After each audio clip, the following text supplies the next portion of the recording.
Сайн байцгаана уу? За, Галийн байгууллагаас бэлтгэн хүргэдэг Castings podcast-ийн маань ээлж дугаар та бүхэнд хүрэхэд бэлэн болсон байна. За, энэ удаагийн дугаараараа бид Галийн байгууллагын цахимжилт гэсэн сэдвийн хүрээнд зочинтойгоо ярилцах болно.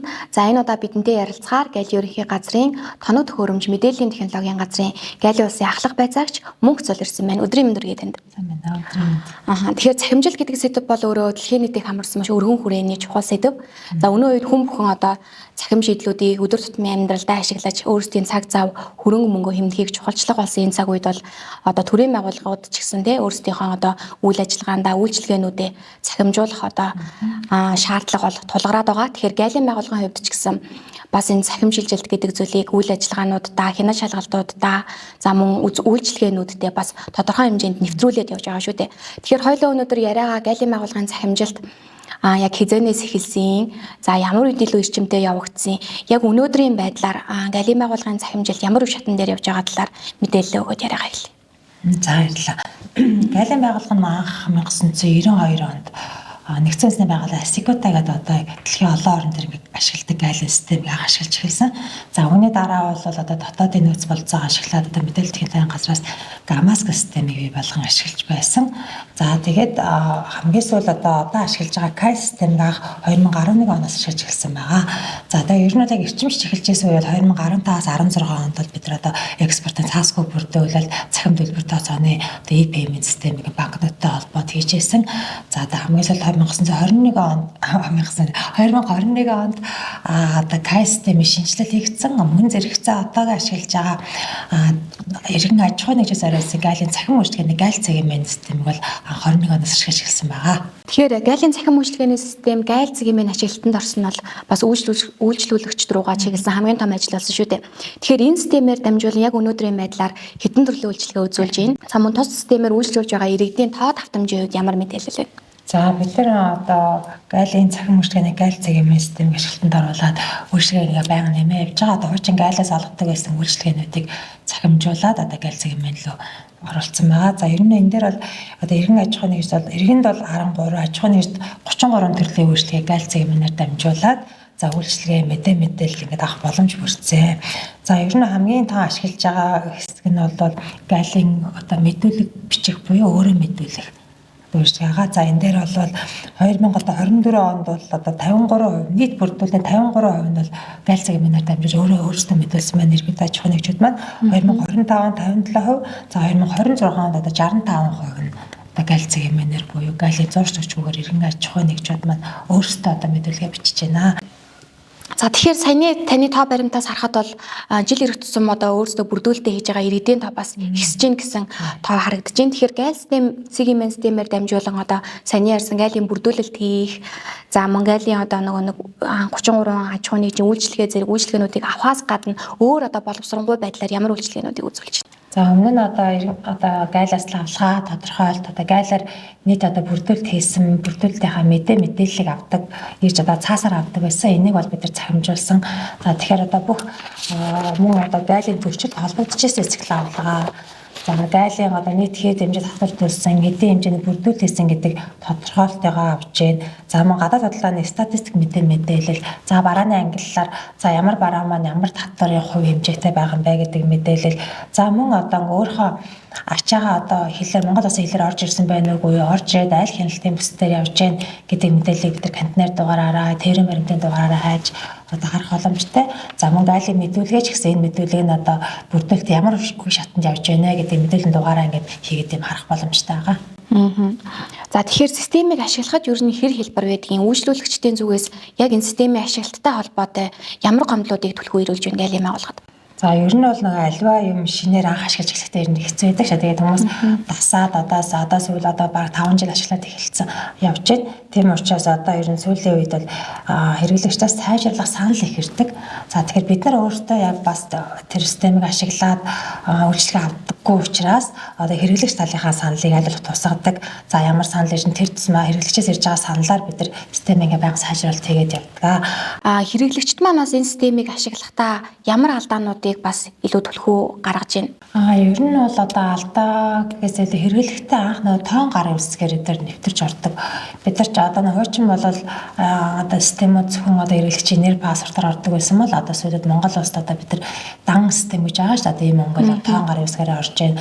За ийм Монголыг дан системээр нэвтрээд орж байгаа. Энэ тохиолдолд энэ дээр нөгөө тоон гар үсгээ аваа тэр тоон гар үсгээр орохдоо их алдаа гаргадаг. Одоо өөрөөсөө компанийн тоон гар үсгээр биш хувь хүнийхаараа орчоод компанийн мэдүүлгийг бичсэн тэр асуудал буруу мэдээлэл нь буруу гараад байгаа ийм асуудлаас гардаг. Гайлын байгууллагын зүгээс ч гэсэн цахим шилжилтийг одоо хийж янз янзын одоо үйлчлэгээнүүдийг нэвтрүүлэхэд бас хүндрэлтэй одоо бэрхшээлтэй талууд их гардаг баг. Энэ талаар Дамжуулалт маань болохоор ер нь бол бид нэр үйлчлэгийг хурдан болгох гэж байгаа, хэлбэршүүлэх гэж байгаа нэг талын асуудал байна. Нөгөө талдаа болохоор хяналт сайжирч байгаа асуудал байгаа байхгүй. Тэгэхээр чин одоо нэг төрийн үйлчлэгээ, төрийн одоо байгууллагуудын дамжсан хяналт хэрэгжүүлж байна. Хяналтыг хэрэгжүүлэхтэй холбоотой эсрэгээр нөгөө нэг хэрэглэгч тал дээр жоохон юм нэмж оруулах ч юм уу тийм. Заавал одоо нөгөө хуучин зүгээр нэг одоо нэг зөвшөөрөл лицензээр цаасаар ингээл авчаад болчдөг байсан юм. Заавал нөгөө системээс татна, тоо хэмжээг нь хянана.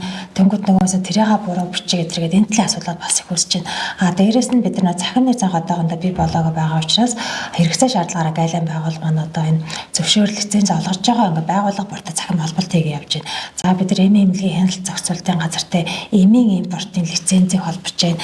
За тэгээ холболоо гэхэд бид нар ингээд тэр систем маань өөрөө цаанаа нэг тусдаа цахим систем. Манай энэ цахим систем гайл цагийн менежмент СЭПС мэдүүлэг бичиж байгаа систем, байцаагчийн ажиллаж байгаа КАЙ систем гэдэг. За тэгээд энэ хоёрын хооронд ажиллаж байгаа хуур систем юм уу? За нэвтэрч байгаа нэвтрэлтийн одоо хариуцж байгаа одоо үндэсний дата төв гэдэг ингээд олон байгууллагын хамааралтай болоод ирж байгаа байхгүй. Тэгэхээр чин одоо ганц нэг гайлын систем гацхаар бидний энэ талдаа одоо ингээд яаралт арга хэмжээ авдаг байсан болвол цаана дахиад нэг өөр систем гацж байна. Энэ дундын сүлжээ гацж байна гэх мэтчлэн нэг олон системээс хамааралтай болоод ирэхээр алдаатай холдоод дунд нь нөгөө хэрэглэгчдийг нөгөө тасалтуулах ажлыг гарч явах. За нэг юм болохоо олчлаа гингүүд бид нар өөрсдөө шалгаж үзлээ зүгээрээ. За тэгвэл нөгөө талын байгууллага руу шалгуулж нөгөө байгууллага маань бас нөгөө хүний нөөцийн юунаас доод хурдан арга хэмжээ авч өгдөггүй ч юм уу. Тэрнээс урт тасалтлаас сүлээд их гарч байна. Тэгэхээр гайлын цахим шийдлийг ярихад бас эргээгээд нөгөө нэг иргэдийн хувийн мэдээлэл гэдэг асуудал бас яригддээ шүү дээ. Тэгэхээр гайлын байгууллага иргэн аж ахуйн нэгжүүдийн хувийн мэдээллийг хамгаалах тал дээр бас ямар одоо арга хэмжээ авч ажилладаг вэ? Юуг хамгаалах гэдэг тал дээр бид нар тоон гарын үсгийг нэвтрүүлж байгаа байхгүй. Бид нар одоо хувь хүний нууц зүг одоо та нууц зүг алдаал өөр энд хүн нэвтрэх боломжгүй заавал тоон гар гэсэн төхөөрөмжөөр ашиглаж болж байна. За тэгээд хуур систем, дан системийг ашиглаж байна. Гайлын байгууллага бол өөрөө нэг онц чухал мэдээлэл хадгалж байгаа байгууллага. Энэ талаараа бид нар одоо мэдээллийн сангаамаас нууцлын хэмжээнд хадгалдаг. За бид нар бас манай систем маань өөрөө дотоод сүлжээнд ажилладаг. За хадагшаа мэдээлэл алдахгүй энэ талаа бол бид нар хамгаалж байгаа. Дээрээс нь одоо иргэд аж ахуй нэгжүүд маань өөрсдөө бас тоон гар үсэг ашиглаж байна. За мөн бид нар нөгөө одоо мэдээлэл солилцож байгаа ч гэсэн тухайн одоо яг аж ахуй нэгжийн хувь хүний мэдээллийг өөрийнх нь зөвшөөрлгүйгээр өөр газар нийлүүлэхгүй болдгоо. Зөвхөн бид нар одоо тоо мэдээлэл ч юм уу за нийт одоо мэдээллийг орж ирсэн тоо хэмжээ ч юм уу нээлттэй байх боломжтой мэдээлэл өгөхөөс биш хувь хүний регистрийн энэ компани ийм мэдээлэл оруулж ирсэн гэдэг мэдээллийг бид өөр газар өгдөггүй. За тэгэхээр цахим шийдэлч юмас өөрөө маш олон төрлийн давуу талуудыг иргэдэд бий болгож байгаа. Тэгэхээр гайл одоо цахим шилжилтийг хийснээр үйлчлэгээнүүдэд цахимжуулснаар ямар давуу талууд үүсэж байна? За ер нь бол даваа тал хэмээн хэрэглэгч талдаа бол мэдээ цаг хугацааг хэмнэн. За цаг хугацаа хэмнэлгээр чинь мэдээ зардал хэмнэгдэн тий. За төрийн үйлчлэгээ талдаа бол бас хяналт сайжирч байна. Төрийн үйлчлэгээний одоо цаг хугацаа хурдсаж байна. Бид нар бас мөн дээрээс нийлт тод байдал сайжирна, нүүр тулсан харилцаа багасна. За цаг хугацаа орон зайнаас үл хамаарсан одоо хяналт бүрдүүлэлтийн одоо үйл ажиллагаанд явагдаж байна. Жишээлбэл бид нар одоо замуудын хил дээр байгаа тэндээсээ мэдүүлээ биш бид нар одоо Улаанбаатар хотод байгаа байцаагч маань тэрийг одоо бүрдүүлэлтийг нь хянаж болж штэ тий. За мөн тэгээ заавал одоо нэг өмнө нь бол бүрдүүлэлт эхлэнгүүд одоо бичиг баримтаа барайл, цаасаа барайл байцаагч нар ирдэг. Тэгээ байцаагчаа хүлээж аваад хийдэг байсан бол тийм үйл ажиллагаа байхгүй болсон. За цахимаар мэдүүлчин, цахимаар татвараа төлчин. За хамгийн сүүлд яг бодитоор нөгөө юугаа авахтаа, бараагаа авахтаа л гайлын одоо байцаагчтай одоо нүүр тулж байна гэсэн үг. Тэгэхээр бид нэр 3-4 шаттай амжилтлага дээр байцаагч нартай уулзаад хайгаад явдаг байсан бол тэр одоо процесс багасгаар чинь тэр үйлчлэгээний одоо чанар сайжирч байна. Цаг хугацааг хэмнэж байна, цаг хугацаа дагаа зардал нэмэгдэж байна гэж хэлж байна л да.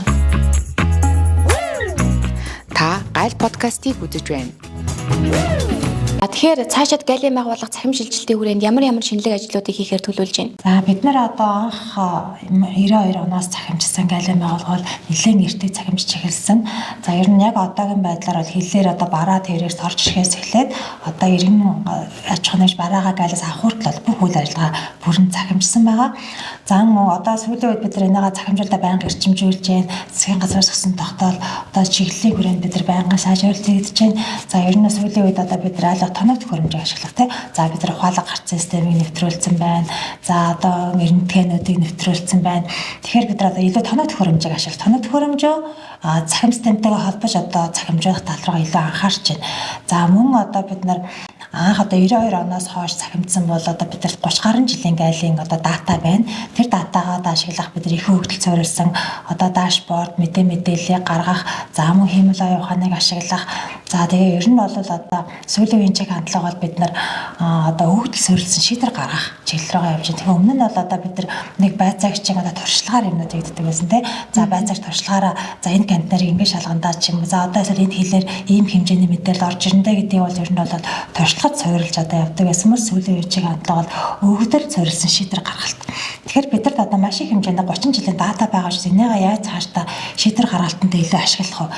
За энэ датагаа илүү ингээ сайн чанартай датагаа яаж цэвэрлэж өөрийгөө дахиад бид нар одоо хиймэл оюун ухаан гэдэг маань өөрөө маш их хэмжээнд датаанд цэвэрлж одоо тэр модель сургалт хийж чаддаг учраас бидэрт бол нөөц болцоо байна. Бидэрт маш их хэмжээнд одоо гадаад худалдаад бол дата байгаа учраас энийгээ цааш зөв ашиглах, хиймэл оюун ухаан цэвэрлж илүү одоо нөгөө хүний оролцоог багасгасан.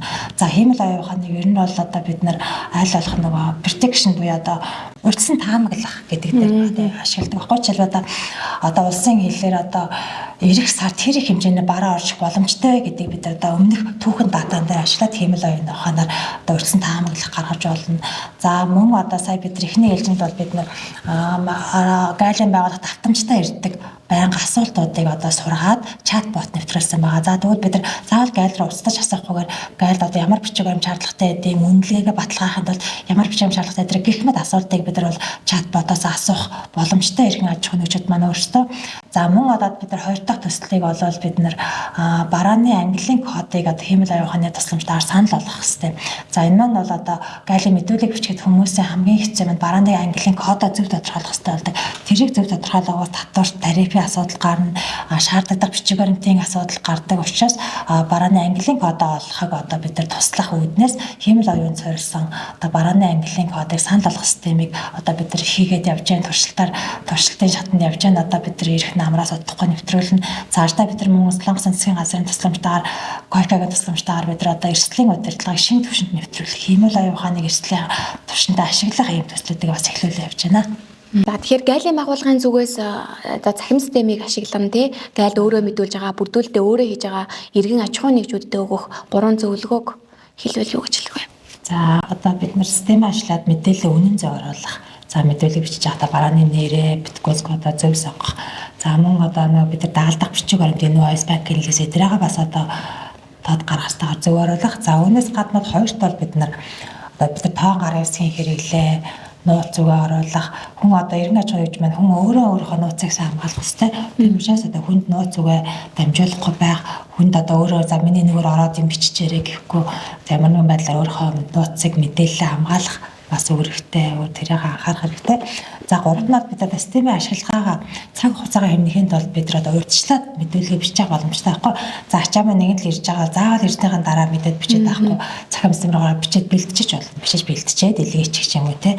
Ийм боломжоор анхан за системийн байнгын сайжруулах шинжилтийг одоо тусгаж авах. За мөн бид нар одоо түрүү хэлсэн тэр хиймэл оюун ухааны чатбот хийсэн байгаа хгүй. Тэрэндээс бид нараас нэмэлт мэдээлэл авч болно. За мөн түрүүний одоо хүмүүс мэдэхгүй учраас хэрэглээ нэг хумигдмал байгаад байдаг байхгүй. Тэгэхээр тэр одоо шинэ гарч байгаа одоо зүйл болгоныг өөрт ашигтайгаар өөрийнхөө хэрэглээнд сайн нэвтрүүлж байгаасай гэж хүсэж байна. Ашиглаж үзээд бас хэрэглэж үзээд тийм. За үнэхээр алдаад байгаа бол байд хугацаагаа саналаа өгч болно гэдэг тэр хэмжээгээр сайжруулаад явах боломжтой. Та Гайл подкастыг үзэж байна. За тэгэхээр хоёулагийн бас ярилцах цагийг хүрээд дуусгах гэж байна. Тэгэхээр сүүлийн асуултаа гайлын байгууллагын цахимжилт Монгол Улсын одоо хөгжилд яг ямар нөлөө үзүүлэх вэ? Энэ талаар мэдээлэл өгөөд яриагаад төгсгөе. За гайлын цахимжуулалт нь болохоор ганц одоо гайлын байгууллагын ажил биш. Одоо энэ маань Монгол Улсын эдийн засаг хөгжилд бас өөр нөлөө үзүүлнэ. За худалдаа хөнгөлөлт маань эдийн засгийн одоо өсөлтөд шууд нөлөөтэй. Бид нар одоо цахимжуулснараа болвол гар ажиллагаа багасч जैन цаг хугацааг одоо хил нэвтрэх одоо хугацааг багасгах чинь нэгснээр бараа хэрэгэл сайжирна. За мөн ил тод байдал сайжирч जैन бид нар нүүр тулсан харилцааг багасгаж जैन.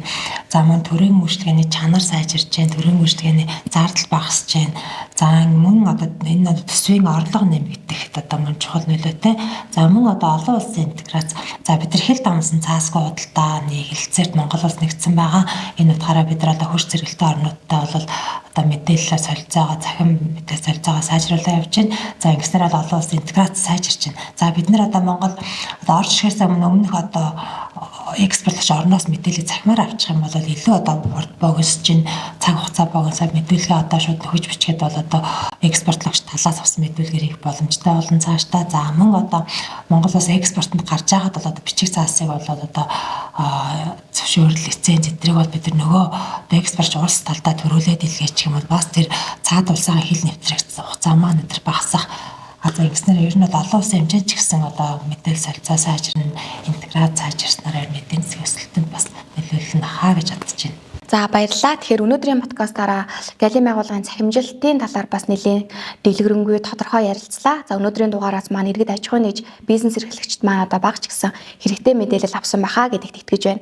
За үзэгч та бүхэн галын байгууллагатай холбоотой санал гомдол болон галын байгууллагын одоо хэрэгжүүлж байгаа хууль тогтоомжтой холбоотой зөвлөгөө мэдээлэл авахыг хүсвэл доор гарч байгаа хаягуудаар бидэнтэй холбогдох боломжтой. Ингээд өнөөдөр хамт байсан үзэгчдээ баярлалаа.